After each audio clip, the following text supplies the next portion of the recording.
76வது குடியரசு தின விழாவையொட்டி நாட்டின் ராணுவ பலத்தையும் கலாச்சாரத்தையும் பறைசாற்றும் வகையில் டெல்லியில் பிரம்மாண்ட அணிவகுப்பு நடைபெறவுள்ளது. டெல்லியில் உள்ள கடமை பாதையில் நடைபெறும் குடியரசு தின விழாவில் குடியரசுத் தலைவர் திரௌபதி முர்மு தேசிய கொடியை ஏற்றவுள்ளார். அதனைத் தொடர்ந்து தேசிய போர் நினைவிடத்தில் நாட்டிற்காக உயிர் தியாகம் செய்த ராணுவ வீரர்களுக்கு பிரதமர் மோடி அஞ்சலி செலுத்த உள்ளார். பின்னர் காலை 10 மணிக்கு கடமை பாதையில் ராணுவ அணிவகுப்பு நடைபெறும்.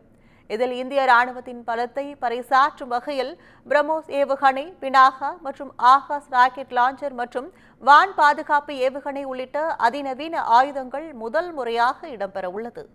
அதேபோல் உத்தரப்பிரதேசம், குஜராத், ஹரியானா, ஜார்க்கண்ட், பீகார் உள்ளிட்ட பல்வேறு மாநிலங்களைச் சேர்ந்த 16 அலங்கார வாகனங்களும், மத்திய அமைச்சகங்கள் துறைகள் சார்பில் 15 அலங்கார வாகனங்களும் அணிவகுப்பில் இடம்பெற உள்ளன.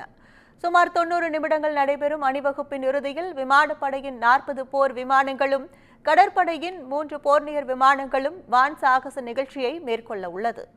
இவ்விழாவில் நாடு முழுவதும் சிறப்பாக பணியாற்றிய கிராம தலைவர்கள், அங்கன்வாடி ஊழியர்கள், சுகாதார பணியாளர்கள், தூய்மை பணியாளர்கள் உள்ளிட்ட 10,000 பேர் சிறப்பு அழைப்பாளர்களாக அழைக்கப்பட்டுள்ளனர்.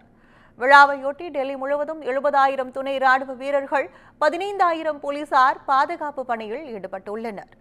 இதனிடையே இவ்விழாவில் சிறப்பு விருந்தினராக இந்தோனேஷிய அதிபர் பிரபோவோ சுபியந்தோ கலந்து கொள்கிறார். அந்நாட்டின் ராணுவ குழுவும் இசைக்குழுவும் அணிவகுப்பில் பங்கேற்க உள்ளது குறிப்பிடத்தக்கது.